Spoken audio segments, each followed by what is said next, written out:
Hi, everyone.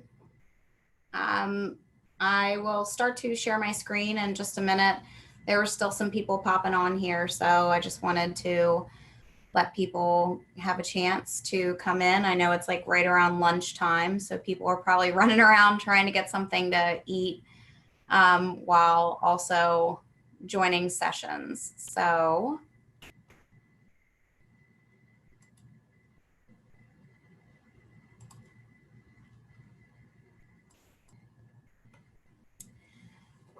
okay.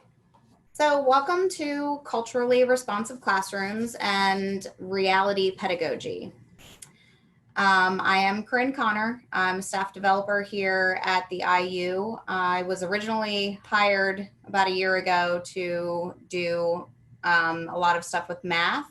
Then turns out that all kinds of things shifted, and I now became a literacy lead here. So I was trained in letters last year, and then because of my urban education background, I have been doing a lot of equity and diversity work, and just became a trainer for the International Institute for Restorative Practices, which is something that is near and dear to my heart because I lived it for 2 years at an alternative school. So some of you guys, I recognize your names from the last session with Phyllis. So you did hear a little bit about that. And the next session that I'm offering at 1:30 will be on restorative circles. So if you're interested in any more information about that, please feel free to come along. You guys have seen these. They're the same for every single webinar that we do. Last one is the one that I think is most important. Obviously, it's very important for engagement. It's very important to honor perspectives, but to me, this kind of work cannot be done unless we assume that everyone comes to the table with good intentions. Like I said before in other sessions, no one becomes a teacher to become a millionaire. We do this work because we generally care about children and we genuinely want to help them become better people. So your Act 48 hours are due July 31st. You should be able to access the link from the session matrix up the top. But you have to do your survey and whatnot first in order to get your books and your Act 48 hours. So we are going to talk a little bit about implicit bias and how that can affect our pedagogy and how we are teaching in our classroom. We're going to talk a little bit about our own awareness and how we can become an agent of change in our system. And we are going to talk a little bit about reality pedagogy. I'm not sure if anyone here, you can give me a thumbs up or some sort of reaction. Has anybody ever heard of Dr. Christopher Edmonds' work on for white folks who teach in the hood and the rest of y'all too? Anybody ever heard of that? Okay, great. So I will talk a little bit about that at towards the end as I talk about reality pedagogy. If you have not read that book, and I would say you don't even have to be an urban educator because the whole idea of urban suburban is kind of getting meshed these days anyway. That is a book that I would recommend any teacher to read. It is amazing. And I follow him on Twitter. He is awesome. So Dr. Christopher Edmond is his name. Emdin, sorry. Apparently I can't even read. It's Emdin. Goodness. I've been Zooming a little long today, obviously. So if anybody went to Matt's session earlier, he talked a little bit about 4 agreements. These are the 4 agreements according to Courageous Conversations About Race by Dr. Glenn Singleton. Okay, these four are very important. They're important to teachers. They're important to students. We want students to be engaged. In order for students to be engaged, the teachers have to be engaged in the work as well. We want to remain morally, emotionally, intellectually, and socially involved in dialogue. It is very important that we are constantly promoting dialogue. Whatever it's about, we just want to make sure that we are talking with students and really listening to their perspectives and listening to what their life is like, because that's how we become culturally relevant teachers and reality pedagogues. That's a term that was coined by Dr. Emden as well. The second one is very difficult. Experience discomfort. Nobody likes to feel uncomfortable. However, when we are talking about culture, when we're talking about race, when we're talking about ethnicity, when we're talking about religion, it's sometimes a very uncomfortable topic for people. And that's okay. It's okay to be uncomfortable. We have to start actually living in a space of discomfort. And part of the reason why it is generally uncomfortable goes back to the idea of our implicit biases. Everybody has them. Doesn't matter, how you were raised, where you were raised. Everybody has bias. It's just natural. And once you realize what these biases are, then you can really engage in that discomfort and you can connect with how you're going to change your reality and become a better teacher, in essence, as you become culturally responsive. So the third one, speak your truth. That one's pretty open to obvious, I guess. Really the idea of thoughts and feelings, just being open. Don't say what you think people want to hear. Say what you actually think is your truth. Your truth is going to be different than somebody else's, and that's okay. And you want to encourage your students that your classroom is a safe space. So you want them to speak their truth as well. The last one, expect and accept non-closure. Also very, very difficult, especially for teachers. I feel like since March, we have experienced so much non-closure. And I don't know about the rest of you, but it hurts sometimes that it just kind of ended. And then where do we go? Like, what do we do? We're just going to start a new school year and everybody advanced to the next grade. Like, okay. But it is what it is with this pandemic. But Singleton in his work talks about hanging out in a place of uncertainty.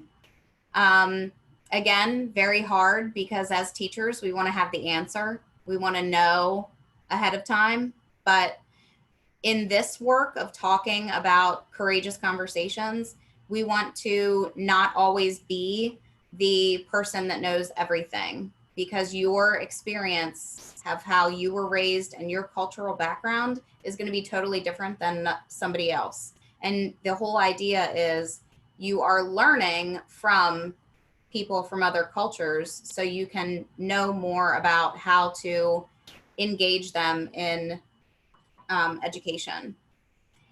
So I always add one to the bottom of this, and that's honor your humanity.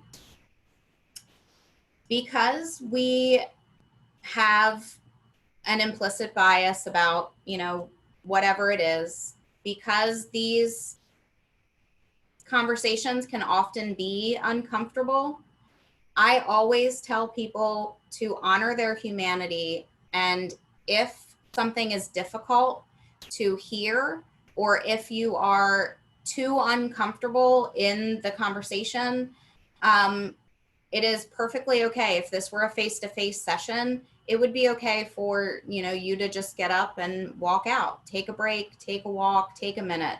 In virtual world, if that means turning your camera off, and just walking away for a minute because you're uncomfortable, that's okay. It is, you want to make sure that you are taking care of yourself. And sometimes these conversations can bring up feelings that you didn't even know that you had. When we did a professional development as a team with the leader of the cultural competency in Baltimore County, Dr. Lisa Williams, almost everyone on our team at one point in time in the training was crying. So it's just something that happens as you start to talk about your own experiences. So please feel free. If you don't want to have your video on, that's great. If you want to, that's great as well. And if you have any questions or anything, feel free to unmute yourself and comment or question. So I have a clip here that I'd like to show you. This is Robin DiAngelo. She wrote the book White Fragility. Also a fantastic book for people to, any person to read, because it really does kind of get at that discomfort and maybe why people experience it. So this is only a couple minutes. Let me know if you can't hear it. I did put the sound on, but we've been having issues back and forth with sound. To be white in so many ways is to be raised to be functionally illiterate on the topic of race. I am white, and part of being white is that I was not raised to see myself in racial terms. I mean, I understood that somebody had race, but not really me. To be white is to see oneself outside of race, to see oneself as a unique, special individual, exempt from the forces of socialization.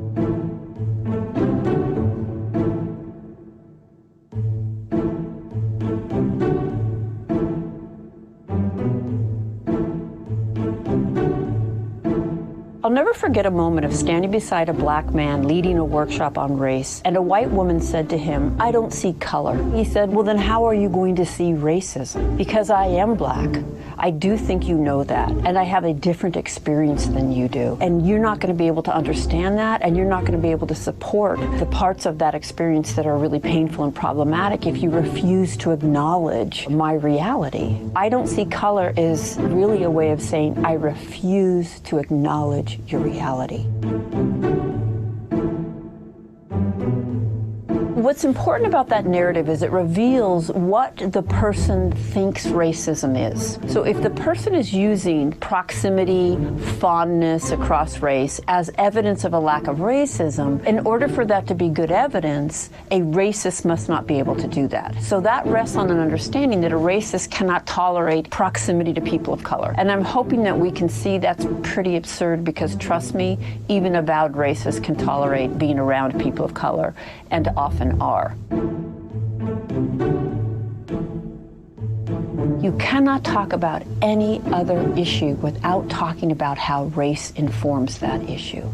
And when someone says it's about class, that tends to function as a way to get race off the table.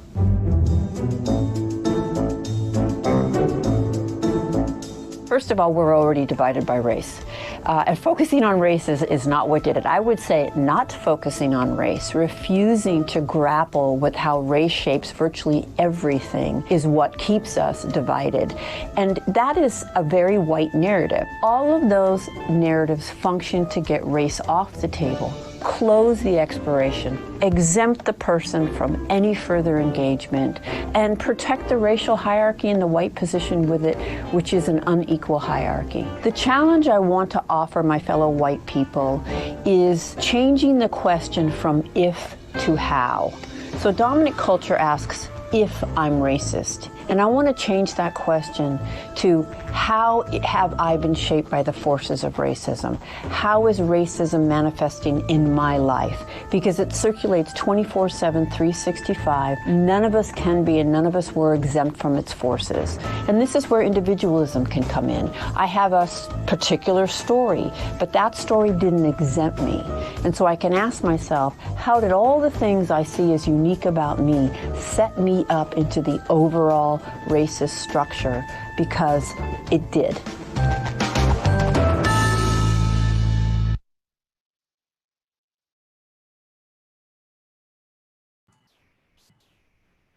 Okay, so I stopped the sharing for a minute because I want to open up for a little bit of discussion, and you guys can choose if you want to do breakout rooms or if you want to just talk freely. I just want to hear some reactions to Robin DiAngelo's take on race and racism. Anybody want to share, or if you want to talk in small groups, you can use the reaction button. If you want to share here, give me the clappies. If you want to do breakout rooms, give me a thumbs up.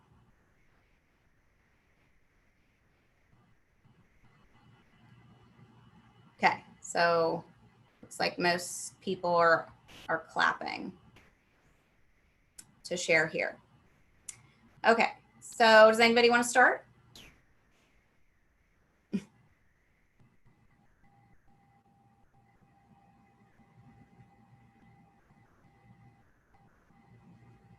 I'll start, Chris. I don't. One thing that I thought was okay. I guess I'll be the. Oh, so go ahead. Go ahead.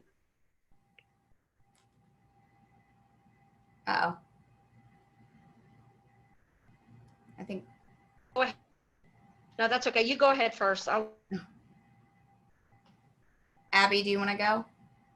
Sure. I just. Okay. Well, sorry for cutting whoever off. I apologize. It's hard for me to see who's talking. The idea of color blindness, which when I was growing up, that was the big when I was in college and studying psychology, and color blindness was the big, thing that everyone said, oh, I'm colorblind. And in my recent studies, that's so dangerous.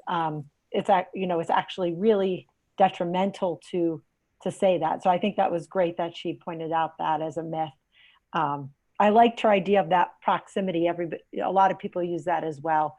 I have Black friends or Black colleagues or Latino, whatever it may be, and thinking that abdicates us from kind of, well, I get it. We really don't get it until we start having conversations, which is pretty interesting. It is. And, the reality of it is we're never really going to get it. I mean, we're white. We don't know what it feels like to be in a Black body or any body that's a person of color. This has been really a lot of work for me that hits my heart pretty heavy because I'm the mother of biracial children. So I don't know what could possibly come in the future for them and what barriers they might face. I can empathize with them and I can, talk to them about it and, try and prepare them. But in reality, I don't know what it's like. So, I'm doing the best that I can, but that's about all we have. So, it's really important to have this conversation, like you said, with people of color, just being honest and saying, what are you feeling? Like, what is, whatever, just start the conversation. Right. I think people would be amazed too at those conversations. I've had to do that for a lot of different coursework. Mm-hmm. And when you really ask, even though you might know someone really well as a friend or as a colleague, when you really sit down and discuss life experiences, it's pretty sad and pretty shocking. I was always assuming that I knew how people kind of lived or felt because I knew them really well. Mm-hmm. Anyone else want to give their reaction or comment?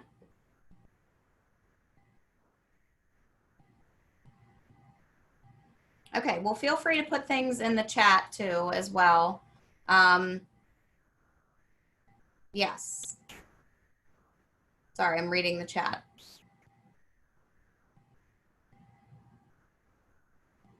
Yep. Yeah, and I can completely understand, you know, with all of those comments, especially thinking about, you know, what's going to happen in the fall. I talked to so many of my friends that are still teaching in Baltimore, and I mean, they had like 70% of their kids not log on at all. So, you know, they're going virtual for the first 2 marking periods. So, and yes, there is a lot of defensiveness when it comes to race, and that's that discomfort coming out. When you become defensive, it's because you're uncomfortable.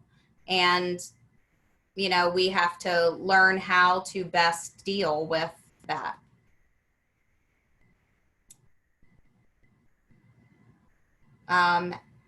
Sorry, 2 things came in at once. So a parent in our school who is asking that we directly teach lessons on racism at the elementary level. So I don't think that I would necessarily come at it in a racism lens. I think I would come at it, especially with elementary school kids, more as, you know, reading books maybe about the differences between people of color. You know, there's literally a book that's something along the lines of why does she look different than me, or something like that, you know, I've seen. There was a really good article on the Today Show website, and it's how to talk to your kids about race and racial issues. So if you Google that, you might be able to find that. That had some really great tips that I've actually used at home with our kids. So I don't think that I would necessarily use the word racism in that context with elementary school kids, more just talking about the differences, taking race off the table. Yeah, it does need to be addressed. And, you know, that whole thing about the color blindness, you have to see color. You have to see color in order to do anything in this world. You can't say that you're colorblind, because it's not true. Everybody sees it. Teaching tolerance, yes, I've heard that has a lot of good lessons too. I'll have to look that up. All right, cool. Well, thanks for sharing that.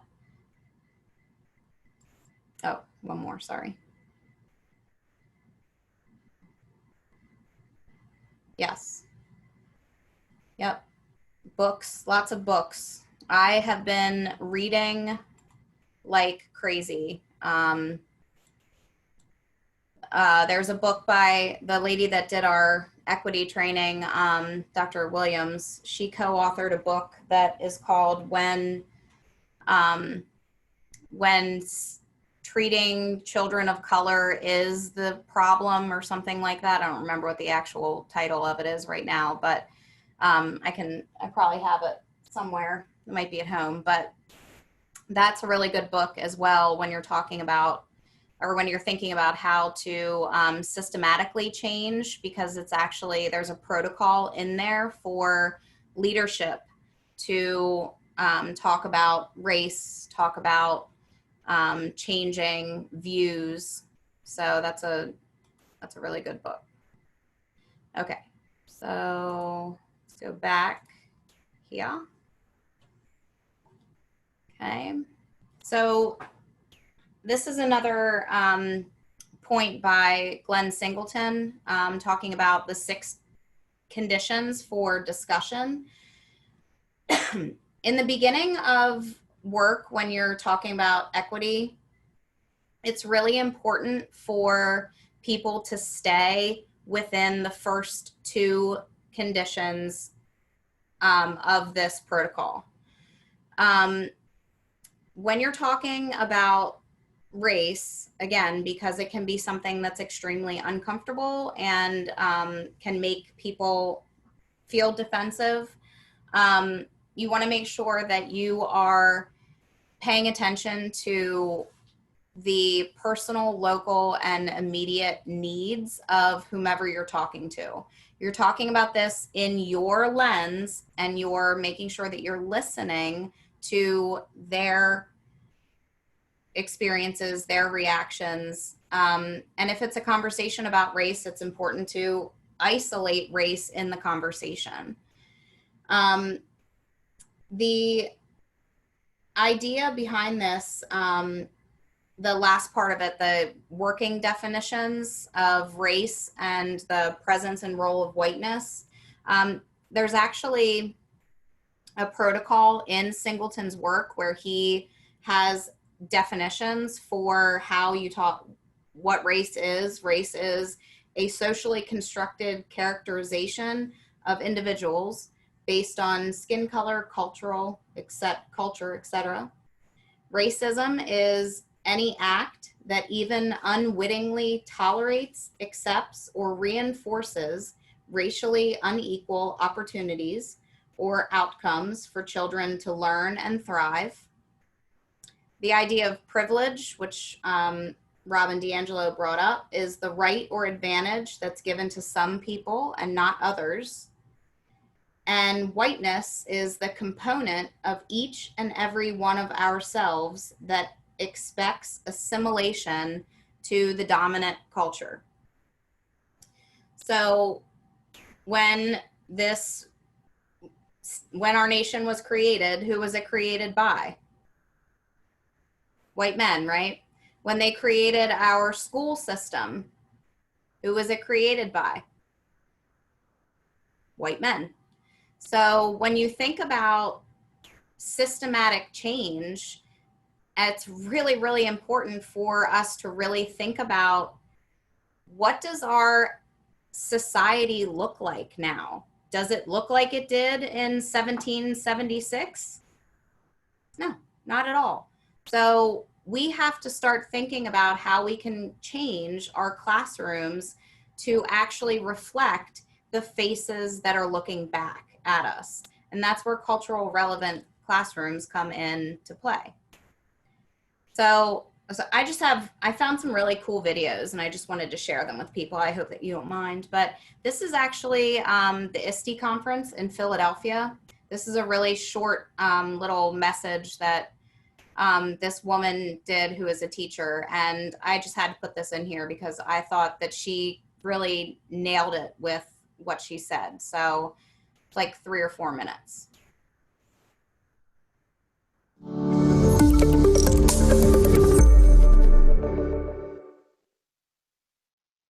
I want you to erase all knowledge of yourself, your race, gender, favorite food, which Real Housewives franchise you prefer. Leave all of your interests and experience at the door. Now, traditionally, school is set up assuming students can do this when they step into the classroom. Not only is it unrealistic, it's unfair. Education is the greatest human equalizer, and in a deeply divided society, education may be one of the few forms of alleviation. But if we're unintentionally offering instruction through a limited scope, we're already limiting that potential and our students. We're often so focused on compliance, we don't examine elements that are actually connected to achievement, like cultural competence. When a lesson is relevant, the student becomes a learner. Their interests are sparked and their brains ignite. And that is how we close the achievement gap. Include learners in their own learning. Groundbreaking stuff, right? As demographics shift and access to technology increases, we have to develop relevant and responsive instruction, and educational technology gives us an abundance of opportunities to do just that. Culturally responsive teaching focuses on students' cultural knowledge and frames of reference. So if we're going to meet the needs of our students and communities, we have to know who they are. Open the lines of communication. Use Google Voice to share a phone number. Even if someone leaves a message in a language you're not familiar with, you can plug the transcript of that text into Google Translate. Maybe they're not quite comfortable with communicating with school officials. Have an ongoing Google form where anyone can send info, ask questions, or provide suggestions anonymously. We can further strengthen relationships and connections with families by utilizing digital communication they're comfortable with, like using YouTube Live to virtually bring families into the school for special events or just to showcase learning. And just like we create inviting classrooms, we need to create inviting digital learning environments. On our websites include text-to-speech and translation tools, provide accessible information through multiple means like interactive images with ThingLink. In the classroom, integrate high-quality digital content into instruction. Take virtual field trips, create interactive learning opportunities with AR and VR that both engage and serve a purpose. Let students guide their own journey, both into learning and around the world, because both are theirs. Speaking of theirs, build digital vocabularies. I'm basically trilingual, as I'm fluent in both emoji and GIF, or GIF if you say the word wrong, and so are our students. Communicating in ways they easily understand makes our messages clearer and more personal. Speaking of personal, use technology to personalize learning. Develop and organize coherent and relevant activities and projects that build upon students' cultural backgrounds and life experiences. Promote student voice and choice. Let them decide how to show what they know with or without a device. Enable students to communicate and collaborate with audiences, including peers and experts, locally and around the country and world, using tools like Google Hangouts, ePals, and Skype. Honor individualism while facilitating collaboration, especially among diverse groups, using tools like Jamboard or Padlet. Set and communicate high expectations custom to each student and encourage them to take ownership of their performance. Show them how to access grades digitally. Explain how data works, but make them more than a number, because a teacher's effectiveness is not the growth of a score, but the growth of a student. Provide meaningful feedback, like personalized videos in Screencastify, comment threads in G Suite. Use a collaborative doc to serve as a journal where the students can safely document and reflect, and you can personally support and guide their growth. In addition to all of this, there's one specific place we all need to start, and that's within ourselves. Reflect on what we know and what we don't know. Examine our own bias and judgment, and explore where there's room to learn. Have tough conversations with ourselves and others. Growth can't happen if we're stagnant. For me, for example, I wasn't entirely sure of where hip-hop fit into school, besides the usual write a rap about blank or rap Shakespeare, but I knew the kids loved it. And who can deny hip-hop's longevity and reach? I mean, have you heard of a Broadway show called Hamilton? So instead of avoiding it or ignoring it, let's use its power to empower. Our students' cultures, interests, and backgrounds can no longer be left out of learning. When we know better, we do better, and we have the power and the potential to involve and empower all learners. So let's do it. Thank you.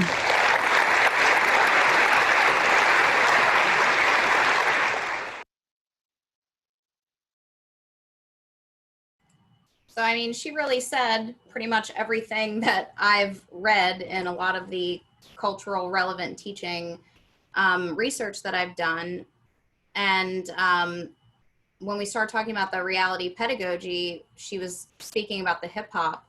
Dr. Emden actually created a hip hop education group. So you can actually follow it on Twitter. They meet like every Tuesday, and they talk about how you can incorporate hip hop into your classes. And they mostly focus on science classes because he was a science teacher. But it is a really powerful thing when you think about what you can do with your lessons to bring out children's culture and actually get them to be engaged with the learning. So how do we get started? We have to go slow to go fast. That's something that I think Miss Phyllis says all the time. She's always talking about, you got to go smooth and slow at first.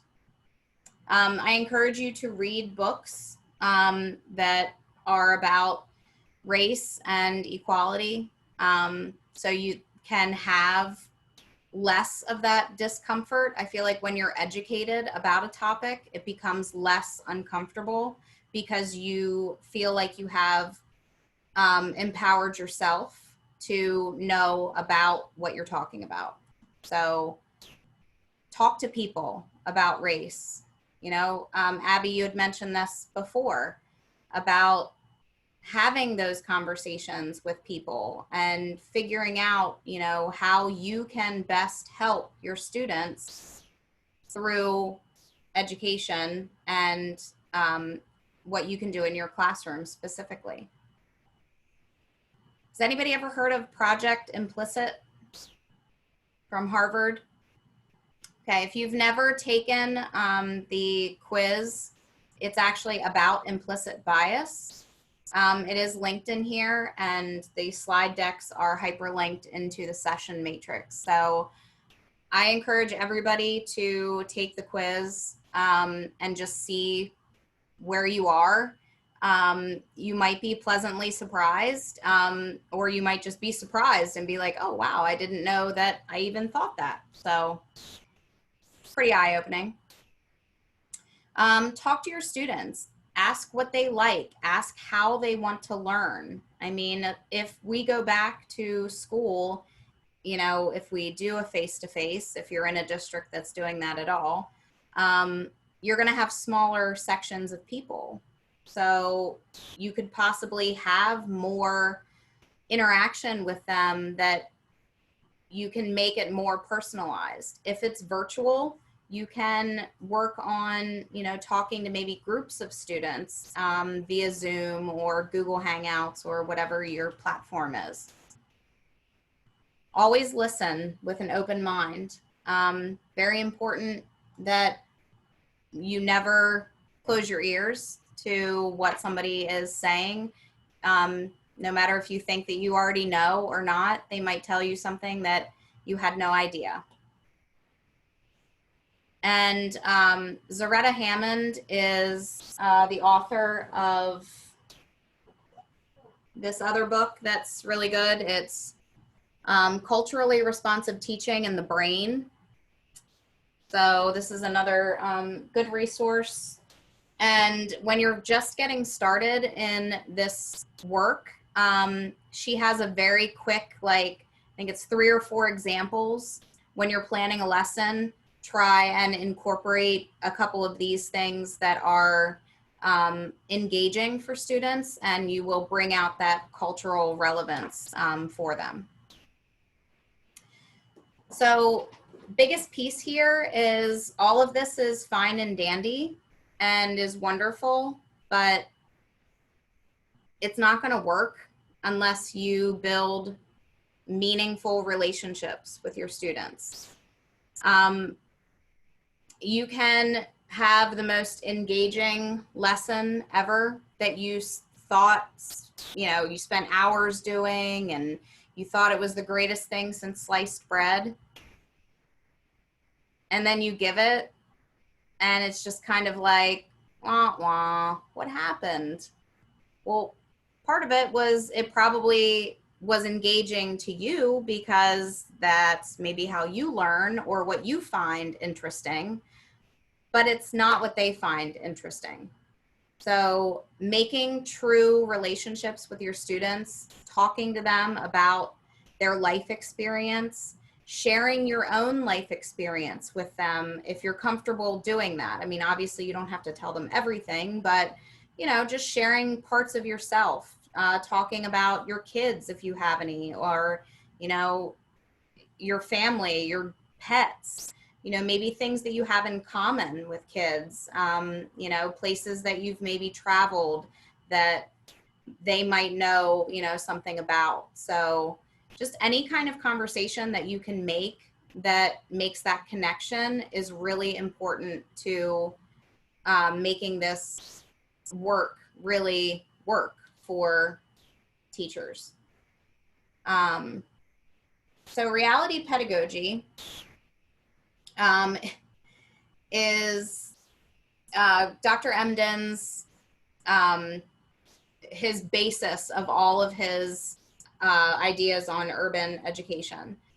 So if you read this book, you'll see that he's talking about, he's a Black man who was raised in New York, and he became a teacher, a science teacher, and he went and started working for the New York public schools, you know, and thinking he's a Black man who was, you know, raised in New York. He thought, hey, I probably understand, you know, I don't have to really do a whole lot to make relationships with students. You know, I can relate with them. Well, his first year of teaching was an utter disaster, and he wasn't even sure that he wanted to go back. So he started going back to church, and he started thinking more and more about what he calls Pentecostal pedagogy. So has anybody here ever been to a Black church service? So I've been to like one in my life, and anybody else that, Elena, you can attest to this. It is a whole nother world. Like, I mean, people are, you know, back and forth, like talking to, you know, talking with the preacher and, you know, shouting, and everybody's happy. And it's because they have that relationship and that connection. So he relates a lot of his work to how the relationships occur in church, and how you can take that and relate it to how you are actually teaching in your classroom. He talks a bit about President Obama and his cultural cues, which I thought was pretty funny. So one of the things that he mentioned was when President Obama had the USA basketball team come to the White House, he did a bro handshake with Kevin Durant. And then there was a white guy right after him that he just gave like a proper handshake to. So he said, you know, these things are culturally relevant because he's expressing with another Black man, you know, that that's part of their social cue. And then with this white guy, he's just like, yep, yeah, we're just going to handshake each other and I'm going to move on. During a speech, he dusted his shoulders off, which is a nod to a song by Jay-Z. So he just used things where he was connecting with that culture, and he was, you know, saying that he gets it, even though he wasn't raised, you know, in any sort of urban style. He was connecting to roots with his cultural cues. There's a sociologist that shared a lot of information about capital that is made, social capital, they call it, based on shared experience and similar background. People who have a shared cultural knowledge often exchange that social capital freely for collective benefits. So they are using their culture and they're trying to make everyone assimilate. So they are, you know, kind of like how we were talking about the white privilege, you know, white people sometimes try and assimilate everybody to their culture. Well, that can also be a flip side. Students form what's called a dense network sometimes in class, and that can have negative connotations. It could also have positive. Dense networks are a tight-knit and interconnected bind that human beings with shared capital have with each other. And the deep connections generally begin outside in like neighborhoods, and they get solidified in classrooms often when students feel threatened or uncomfortable. So you'll see, if anybody here has ever worked in an urban district, sometimes you'll see, you know, if a student is feeling uncomfortable, they will sometimes act out and then get other students to kind of come on board. And that's where relationship is really key, because you can sometimes grab a kid who, you know, is a leader in the classroom and, you know, kind of change that whole tune around. I know I've had that happen before, you know, where people are trying to evade doing work that may make them feel uncomfortable because they don't understand. So they'd rather look bad than look stupid. So they're evading that.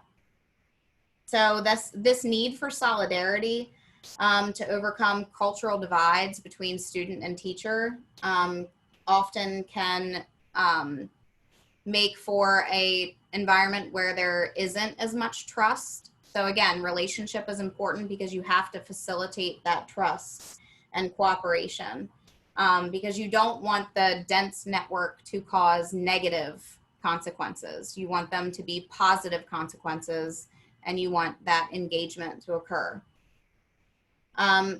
Context and content is really important. There's a story that the girl shared there as well, but also that Dr. Emden shares a story about he, in his second year, was spending all this time trying to write these engaging lessons, and he was staying there until 8 or 9 at night every night, and he couldn't understand why it wasn't making a difference. So the one day he was there after school, he saw that students were outside playing basketball. So he decided they were laughing, playing, having a good time. So he went out and he started playing basketball with them. And at first, the kids were kind of looking at him like, who's this old guy coming in, to play basketball with us? But he continues this story, and he says that is when the connections for him really started to occur. Like, he began to understand why students behave the way they do, why they might say things that they say, because he started to understand their culture. And then he took that information and he brought it into a social context and brought it into the content of his science class. And he had people coming into his room watching his class, and kids were genuinely interested and engaged and asking questions. And one of the things he mentions is that you have to really become way more in tune with your content area, because once you have children that are actually excited about learning because they find your subject engaging, they're going to ask you questions that you need to make sure you know. So you have to be very well versed in your content knowledge. So he said it's very important to share social spaces with students, but it's also important to make sure that you're engaging in those social spaces and make connections with students and families outside of the classroom setting. Okay, so this is Dr. Emden actually talking about what could be our next phase of education. So if we think about this cultural relevance and we think about how we can use this power to empower students, what if we used hip hop to teach?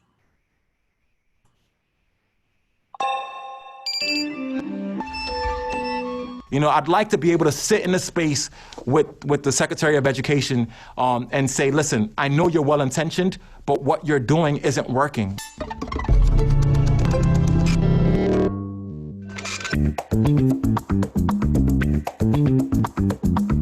The world of education has not had a revolutionary approach to science education since the 1950s in the post-Sputnik era.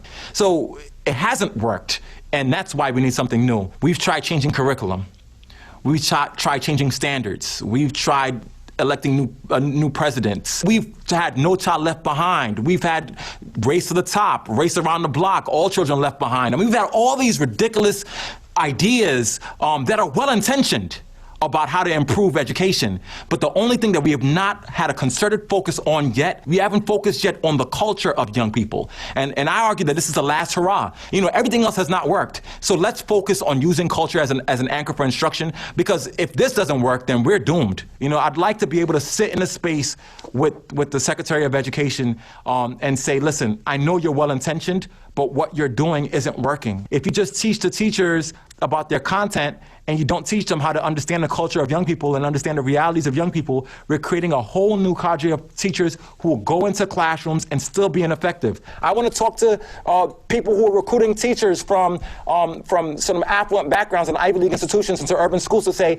if you don't prepare those teachers to understand the culture of young people and immerse them in hip hop culture, they're going to fail. I want to say, look at what you've done. Look at the fact that teachers coming to these schools in urban settings work for a year or work for a year and a half or 2 years and then go on to law school. Why do you think they're unsuccessful? And then they leave and they tell these horrible or horrific stories about their experiences in urban schools, not because of the brilliance of the young people, not because of the intelligence of the young people, but because they were unequipped for understanding how to be an effective educator. Some of the most effective educators have been people of color in classrooms with young people.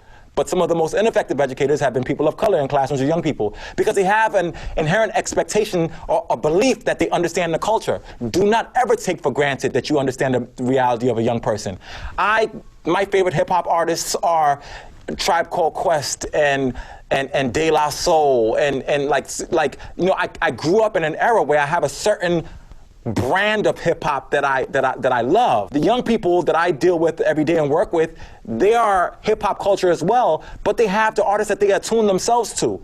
If I went into the classroom with my perception or my misperception of what hip hop is, or my nostalgic perspective of what hip hop is, I couldn't be truly a reality pedagogue. That I always have to be teaching. I always have to be learning about the culture of young people. I always have to be learning about how hip hop evolves and transforms, because that's the beauty of the culture. That it always evolves, it always revolves, it always recreates and reforms itself in this beautiful way, but yet still ties into what makes it what it is. One thing that I have to mention is our Twitter group, Hip Hop Ed. So every Tuesday night at 9 p.m. Eastern, I have worked with a bunch of educators, Tim Jones, Emil Cook, Sam Sadell, who are amazing hip hop educators, to create this space where anybody who's interested on the intersections of hip hop and education can converge on Twitter and have a conversation about hip hop. The questions can be, what is a rap cipher? Or what is a battle? Or how do I use the Jay-Z lyric in my classroom? To, how does science and hip hop really connect? So every week we come up with a question, we attack it from multiple angles. We have people across the globe who are hip hop educators who come on Twitter every night to learn more about the intersections of hip hop and education. This is a movement. It's the next phase of the work of education, and I'm so excited to be a part of it. I'm Christopher Emden, and you are watching Epiphany.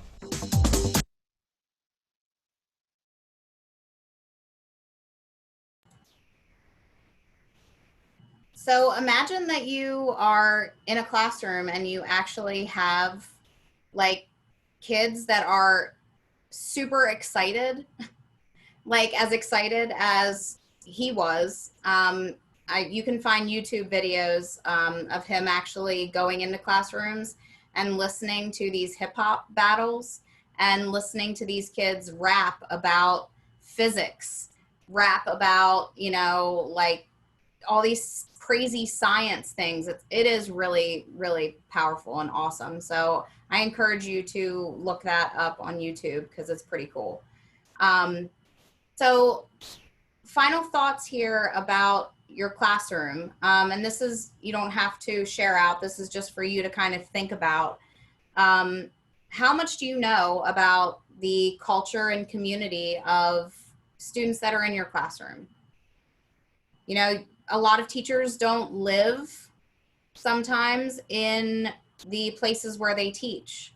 I mean, I lived in Hanover and I traveled the whole way down to Baltimore for 12 of the 15 years that I worked there. So I certainly didn't live in their culture, their community. I had not really that much of an idea of how they lived, other than, what I was told, what they were telling me. And how can understanding the reality of your students' lives help your teaching practice? How can you think about this in a culturally responsive way and start bringing some of the pieces of that into your classroom?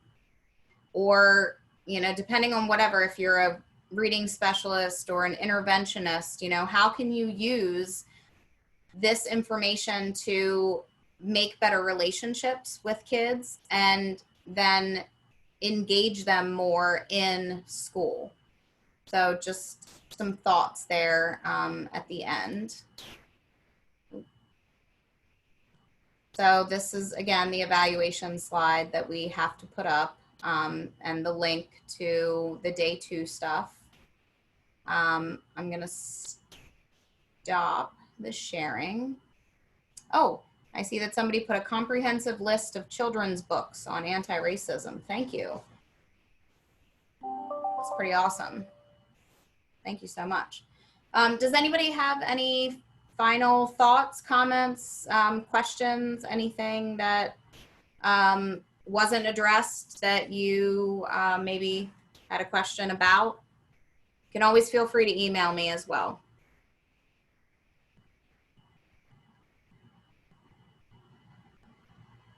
I thought it was excellent.